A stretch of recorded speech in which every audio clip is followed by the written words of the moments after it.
And I will now turn to my ranking member, Senator Baldwin, for opening statement. Thank you, Chair Capito. Good morning. Over the last few months, this committee has heard from patients, from families, researchers, and experts about what is happening at the National Institutes of Health. It's been one consistent message that this administration is cutting off life-saving research. And if this administration has its way, it will dismantle the U.S. biomedical research enterprise. That would be devastating for millions of American families counting on new life-saving treatments and cures for terrible diseases. NIH makes the United States the global leader in biomedical research and innovation. NIH research contributed to 354 out of 356 drugs approved by the USDA, U.S. Food and Drug Administration, between 2010 to 2019.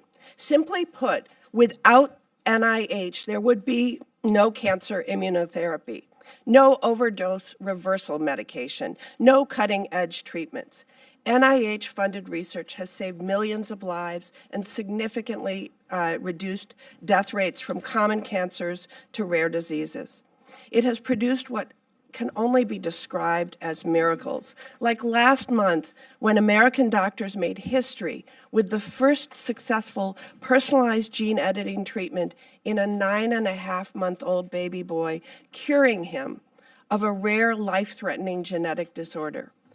Congress spent nearly 100 years building up NIH as the world's premier biomedical research agency and investing in research infrastructure at thousands of institutions nationwide, which are fueling the development of state-of-the-art treatments that wouldn't have been imaginable just decades ago. But as long as it took to build this administration has shown just how fast it can all be torn down. I'm not just talking about the president's catastrophic budget request for next year. I'm talking about what NIH is doing right now. If we don't stop NIH from going down the road it's on, I am deeply concerned it will wreak irreparable harm on biomedical research in this country and millions of American families counting on it. To date, NIH has taken the completely unprecedented step of terminating 2,370 active grants and $4.9 billion in funding. It has significantly delayed the awarding of new grants and continuation grants. It has prevented research institutions from accessing their existing grant funds. Biomedical research can't just be turned on and off on a whim. These delays and terminations aren't just debilitating for scientists, they're also derail research on everything from Alzheimer's disease to cancer to diabetes.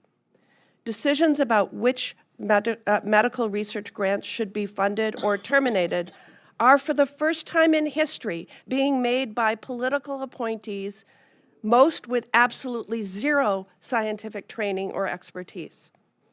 I'm very concerned about the sudden proliferation of political appointees at NIH and other actions this administration has taken to politicize scientific research, like allowing DOGE to decide which grants get terminated and which grantees actually get paid.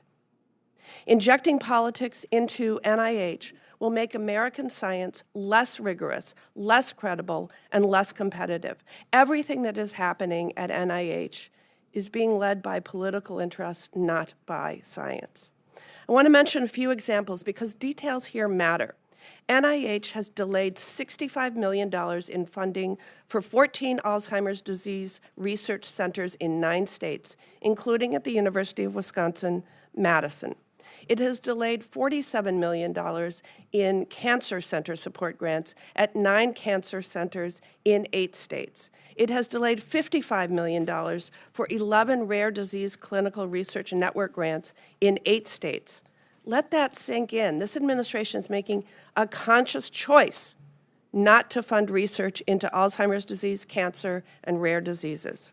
And NIH has terminated grants for Maternal Morbidity and Mortality Center, a grant developing new digital imaging techniques for cervical cancer screening, and a clinical trial studying a potential cure for infants born with HIV, just to name a few.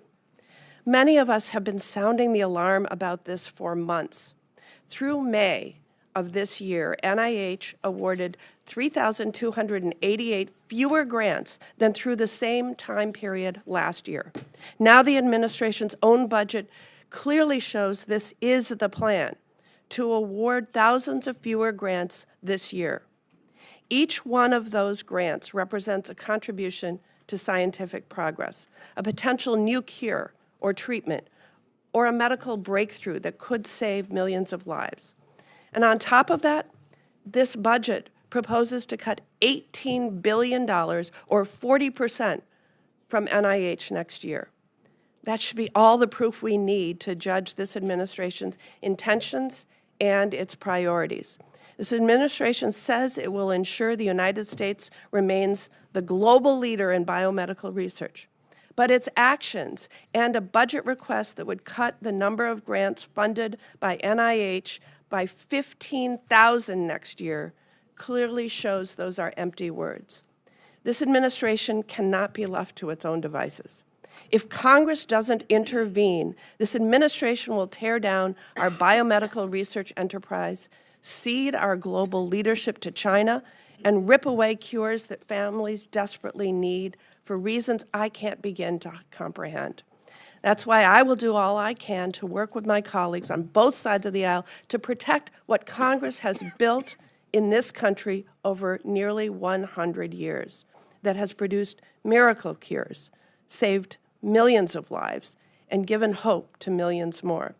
So I look forward to marking up the fiscal year 2026 appropriation bills in the coming weeks, and most importantly, enacting those bills into law later this year to do exactly that. Because this budget request makes it clear that if we don't, this administration will unilaterally enact policies that will be devastating for millions of American families.